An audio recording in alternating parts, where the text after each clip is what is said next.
Vou dar então a palavra ao Dr. Luís de Sousa, que já foi apresentado no painel anterior, mas de qualquer maneira, para quem só agora tem entrado neste painel, é doutor em Ciências Sociais e Políticas pelo Instituto Universitário Europeu, investigador do Instituto de Ciências Sociais da Universidade de Lisboa, foi professor auxiliar de Ciência Política na Universidade de Aveiro, investigador convidado no Edmonton Saffron Network da Harvard University, desempenhou também funções de investigação no Centro de Investigação e Estudos de Sociologia do ISCTE, na Australian National University, no Robert Schuman Center for Advanced Studies of the European University Institute, coordenador responsável da rede de investigação sobre agências de anticorrupção, membro fundador e antigo presidente de Transparência e Integridade da Associação Cívica, autor de diversas publicações, evidentemente em revistas indexadas internacionais neste domínio. Doutor, faz favor. Muito obrigado.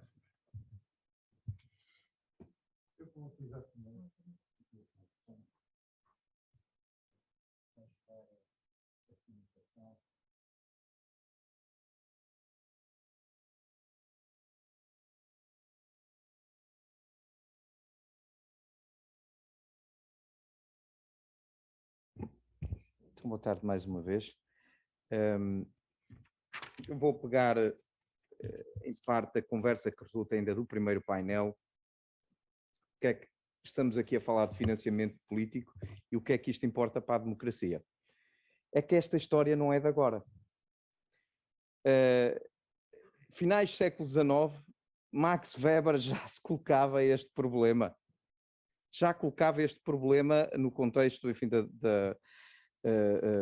sistema político alemão, ainda numa fase democrática embrionária, mas estamos já a falar da dificuldade que é de lidar com o financiamento político em termos de regulação, por um lado, e de supervisão dessas normas que lhe são atribuídas. Ele dizia muito brevemente 3 pontos que me parecem cruciais para compreenderem o porquê da relevância do financiamento político para a democracia. Dizia ele que práticas e fontes de financiamento podem influenciar o desenho e implementação de políticas públicas e isso, por sua vez, pode determinar a distribuição de poder em democracia. Já aqui foi referido no primeiro painel. Não obstante a importância que o financiamento político tem para a democracia, e também foi aqui dito pelo Fernando, que não há democracia sem campanhas eleitorais, não há campanhas eleitorais sem dinheiro e, portanto, o dinheiro está ao centro do funcionamento da democracia e daí a importância de o regular. E o que dizia Max Weber é que o problema é que essas operações, por regra, são opacas. E do terceiro ponto, dizia ele que a natureza competitiva das eleições podia levar os partidos a intensificar as iniciativas de campanha, por sua vez a procurar mais recursos e, portanto, haver aqui, numa situação de competição próxima entre 2 adversários, pelo menos, haver aqui eventualmente uma corrida ao armamento, chamemos-lhe assim. Portanto, uma escalada de custos, o que representa também maior exposição de riscos em termos de possíveis influências indevidas do dinheiro na política. Portanto, esta é a razão pela qual nós estamos hoje aqui a falar sobre a importância do financiamento político para a democracia em torno da publicação da professora Margarida Salema. O que eu vos vinha aqui falar agora é um aspecto específico. Nós estivemos a falar das normas, de regulação, portanto, um conjunto de normas que são endereçadas a partidos políticos para regular o seu comportamento do ponto de vista do financiamento das suas atividades correntes e, em particular, no período mais quente, que são as campanhas eleitorais. Mas há aqui um elemento que geralmente permaneceu durante muito tempo descuidado, até na própria literatura académica, que é precisamente o papel das entidades de fiscalização, de supervisão do financiamento político. Estamos, obviamente, a falar de entidades públicas, que são dotadas de personalidade jurídica própria, têm financiamento próprio, de modo geral, e a missão é, basicamente, divide-se nestas três dimensões. Norm setting, portanto, regulação, criar normas para os regulados, monitorização dessas normas e depois algum músculo. Portanto, faço aqui alusão às 3 figuras que o Fernando nos deu há pouco, portanto, as normas do cérebro, o coração, a implementação das normas, a monitorização que essas normas estão a ser aplicadas e depois algum músculo para efetivamente fazer cumprir essas normas e alterar comportamentos. E isto é, grosso modo, aquilo que se passa, tanto na regulação do mercado, como na regulação dentro do Estado, como na regulação da ética na vida política. O que é que aqui altera? O que altera é precisamente a posição do regulador. É que o regulador, em matéria de regulação política, digamos, está a pirâmide inverte, está abaixo do regulado. Ou seja, o regulado é um regulador em causa própria, como a Margarida Salema disse ao início, que até utilizou o termo autorregulação. Portanto, esta é uma especificidade que pode criar problemas do ponto de vista do compromisso político, do ponto de vista da negociação entre os atores, do ponto de vista deste processo ser feito, digamos, em formato fechado e não com comunicação ou incorporando contributos de outros peritos e, portanto, de fora para dentro. E o que nós temos é vários fatores a nível nacional que vão afetar o desenho destas respostas institucionais ao problema do financiamento político.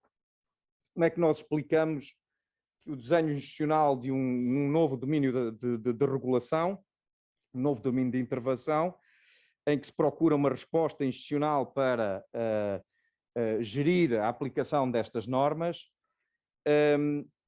como é que isto se processa e como é que nós podemos explicar isto? Há um trabalho muito interessante de 2 autores, DiMaggio e Ann Powell, que introduziram um conceito muito interessante quando se aperceberam que sempre que surge um novo domínio de intervenção e de resposta legal e institucional, há uma tendência para as coisas parecerem muito semelhantes de um país para o outro. E é que ele chamou isomorfismo institucional. E, de facto, diz ele, enfim, podemos falar de 3 tipos, enfim, a literatura hoje cobre outros tipos, mas 3 tipos de isomorfismo institucional que me parecem importantes nesta discussão sobre qual é que será o desenho de supervisão para um determinado regime de financiamento político. Ele fala de isomorfismo coercivo, eu chamaria-lhe talvez persuasivo dentro do quadro europeu, que é a pressão de organismos internacionais, como a Comissão Europeia, o GRECO, etc., que os países tenham que reformar num determinado sentido. Portanto, esperam que não possam haver regras sem haver alguém responsável por aplicá-los. Falam também do isomorfismo mimético e talvez esse é aquele que afeta mais o processo de desenho institucional, que é um bocadinho a questão do benchmarking, não é? Inicia-se um processo legislativo sobre a criação de um novo organismo e a gente começa logo a olhar para modelos para fora, quem é que tem o quê, quem é que está mais próximo, digamos, da nossa tradição administrativa e jurídica e tal, que nos possa dar aqui umas luzes sobre o que seria o melhor modelo para o nosso país. Portanto, há muito disso, há muito de olhar para o vizinho, ver o que é que está a fazer e, portanto, benchmarking ou isomorfismo mimético, como ele chama. Depois há um terceiro, atenção que isto pode acontecer tudo ao mesmo tempo e, de facto, acontece, de certa forma, ao mesmo tempo, que ele chama isomorfismo normativo. Este isomorfismo normativo também é cada vez mais natural num contexto europeu, onde os atores participam de inúmeras conferências como esta, trabalhos, sessões de trabalho de organismos internacionais, etc., e em contacto com outras realidades, com atores de outros países, vão conhecendo novas realidades, novas respostas e, portanto, essa socialização dos atores nesses contextos específicos, como esta conferência que aqui estamos, seguramente vamos sair daqui um pouco mais informados sobre o que é que se anda a fazer em matéria de financiamento político, isso também contribui, de certa forma, para influenciar os desenhos. E de facto, enfim, é da área do direito e começa a falar de revisões ou até da criação de processos constituintes, há muito levanta-se muito esta questão de onde é que vem a influência, se é da Constituição espanhola, se é da Constituição belga, se é do sistema austríaco, se é disto, se é daquilo. Portanto, esses vasos comunicadores entre as democracias existem, no quadro europeu ainda muito mais. Pronto, isto só para vos dar nota como explicar, de certa forma, que não andamos nisto sozinhos e que há uma série de instituições congêneres e que a literatura, de facto, tem tentado cobrir, ainda que tardiamente, porque inicialmente estava mais interessada na regulação do que propriamente na supervisão. Depois percebeu que não basta criar regimes de financiamento político, é preciso pensar as instituições que vão aplicar e assegurar-se que essas normas são aplicadas, são cumpridas e que alteram os comportamentos no sentido desejado, no sentido esperado dessa mesma regulação. A IDEA International, que já foi aqui mencionado, produziu um relatório em 2014, onde refere que dos 180 países que foram avaliados, 77% desses já teriam criado ou designado organismos com competências de supervisão de financiamento político, sendo que o modelo mais utilizado, enfim, volto a utilizar a palavra modelo, mas com algum cuidado, o modelo mais utilizado sendo as comissões eleitorais, também com uma competência alargada em matéria de supervisão de financiamento político, que é este grupo que vocês estão a ver aqui na primeira parte. Depois outros, isto não se vê bem, que a fotografia não ficou bem, isto é extraído do relatório, mas depois temos outras opções, como tribunais de contas, auditores, National Audit Bodies, portanto, enfim, não será necessariamente tribunais de contas, mas organismos congêneres, e em menor proporção, alguns tribunais eleitorais assumem essas funções. De facto, a escolha para o caso português foi uma escolha out of the box, mas muito out of the box. Eu diria que é mais out of the box, se calhar outlier, porque não se enquadra com aquilo que é a tendência geral. Agora, de um modo geral, independentemente do modelo que é adotado em cada país, os níveis percepcionados de eficácia destes organismos têm sido bastante críticos. Houve um Eurobarómetro em 2012, enfim, essa pergunta agora por vezes entra nos Eurobarómetros especiais, por vezes não, sobre a qualidade da supervisão, se os europeus acreditavam que as regras de transparência e a eficácia da supervisão de financiamento político se era suficiente ou não, e a maioria respondeu que eram insuficientes. Agora, também nos apercebemos que isso varia um bocadinho de país para país, e daí a importância do desempenho institucional também corresponder ou não corresponder às expectativas dos cidadãos. Pronto, isto é o que vos dizia há pouco. Tradicionalmente nós tivemos uma investigação académica que se centrou muito no financiamento político, nas implicações de financiamento político do ponto de vista da organização e da competição partidária. Depois passamos um bocadinho para os esforços regulatórios em diferentes democracias e, mais recentemente, temos o excelente trabalho do Fernando e dos seus coautores em 2014, que avaliaram comparativamente a eficácia da regulação de financiamento político, com especial incidência na questão do financiamento público, do impacto do financiamento público. A IDEA International fez um mapeamento que a Margarida também já referiu, e eu vos mostrei aquele slide com as percentagens de países que tinham adotado que tipo de modelo de supervisão. Foi também um estudo comparativo bastante vasto sobre a regulamentação de financiamento político em várias regiões, mas de facto o parente pobre nesta história toda continuavam a ser os estudos sobre os organismos de supervisão, inclusive num outro projeto também da Global Integrity que olhou para esta questão, onde em 50 indicadores tem apenas 9 sobre oversight e 4 sobre enforcement. O que tenho, enfim, depois dediquei algum tempo a esta questão, este problema da fraca detecção e sanção de violações dos princípios das regras de financiamento político e como é que isto mina a confiança dos cidadãos no sistema de supervisão e por outro lado torna também, cria enfim, um clima de impunidade, ou seja, que os partidos acham que as regras deixam de estar dispostos a respeitar as regras do jogo e, portanto, partir daqui com a intenção de olhar para os diferentes mecanismos de supervisão, enfim, selecionando um conjunto de casos, porque obviamente quando se entra no domínio de direito comparado, mas também de comparação de instituições, temos que entrar nos estatutos, temos que entrar nas leis, etc. E aqui a língua começa a ser um problema e uma limitação. Ou bem que trabalhamos em rede com um conjunto de colaboradores nacionais que nos permitem essa codificação, e pronto, criando de facto um guião para que essa codificação seja uniforme, ou temos que nos cingir a um conjunto de casos que podemos efetivamente tratar.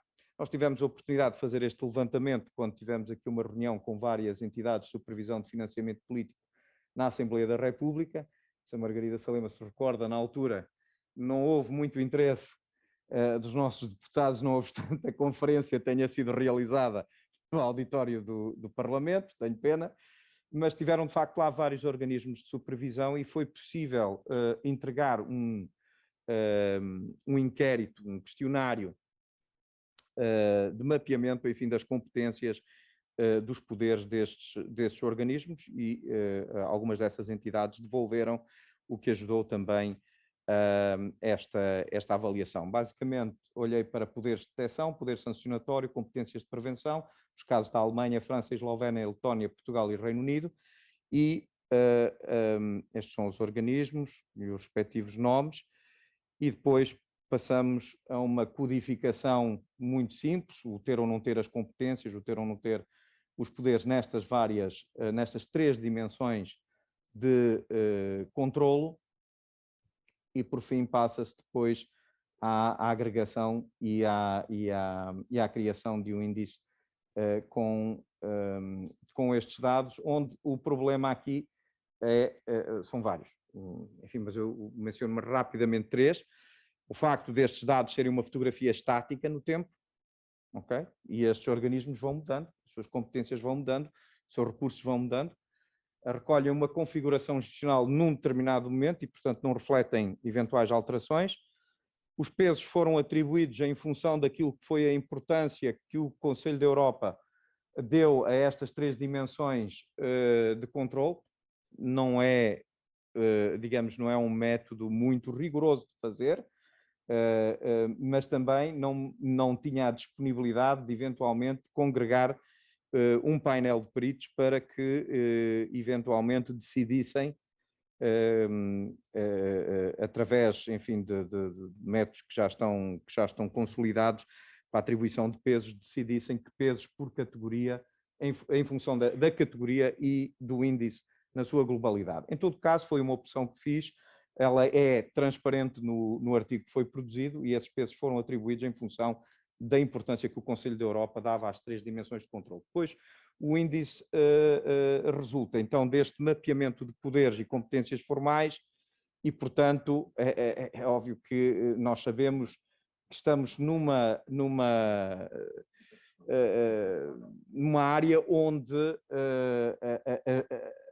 o formal e o informal, por vezes o informal pesa mais do que o formal e, portanto, nós não estamos aqui a avaliar a prática institucional, pura e simplesmente aquilo que portanto, o que são os poderes e competências formais dos vários organismos. O retrato final é basicamente este, onde de facto vemos, se colocarmos do lado lá, enfim, aquilo que são as expectativas dos cidadãos, como disse, ainda estamos a falar, este artigo também já não é de agora, na altura o Eurobarómetro estava disponível com uma pergunta sobre a eficácia, o nível de eficácia percepcionado da supervisão de financiamento político, era o Eurobarómetro 2012, e portanto, colocando em justa posição os resultados, vemos de facto que, por um lado, se há organismos que aparecem no índice com elevado nível de capacitação em termos de enforcement, não surtem efeito ou parecem não surtir efeito nas expectativas dos cidadãos, no caso da Letónia, que é, aliás, a Agência Anticorrupção da Letónia, o CNAD. No caso do Reino Unido, o modelo eu esqueci-me de referir isso, cada um destes estudos de caso diz respeito a um modelo de supervisão. Portanto, aqui no primeiro caso, temos uma agência anticorrupção, no segundo caso temos uma comissão eleitoral, no terceiro caso temos uma entidade junto de um tribunal constitucional, no quarto caso temos uma entidade junto de um tribunal de contas, e depois temos uma unidade do Parlamento e uma entidade também administrativa criada para o efeito, que a Margarida Salema mencionou no caso francês. De facto, enfim, isto não é que ilustre ou que haja aqui alguma causalidade entre estas duas dimensões, aquilo que é a medição dos poderes de enforcement dos mecanismos de supervisão e o que são as expectativas dos cidadãos em relação ao seu desempenho, mas é importante fazer este exercício, e se de facto tivéssemos dados que nos permitissem fazer isto no tempo, melhor ainda, porque íamos tirando uma fotografia da evolução que estes organismos vão tendo, mas não deixa de ser, enfim, ilustra pelo menos que há diferentes respostas institucionais que correspondem melhor àquilo que são as expectativas dos cidadãos em matéria de supervisão. Há pouco referia a questão da comunicação do trabalho. A comunicação de trabalho é muito importante. Pode-se, enfim, estou perante quem esteve em funções já à frente da entidade das contas, sabe as horas que passou a ver as contas dos partidos, contas de campanha, validar esses dados. Foram recolhidos, inclusive, dados sobre as práticas através das ações de monitorização. Há ali um trabalho inovador, eu acho que essa dimensão nem todas as entidades de supervisão desenvolvem. Aí acho que a entidade das contas até foi bastante pioneira. Geralmente esse tipo de monitorização é feito por organizações da sociedade civil.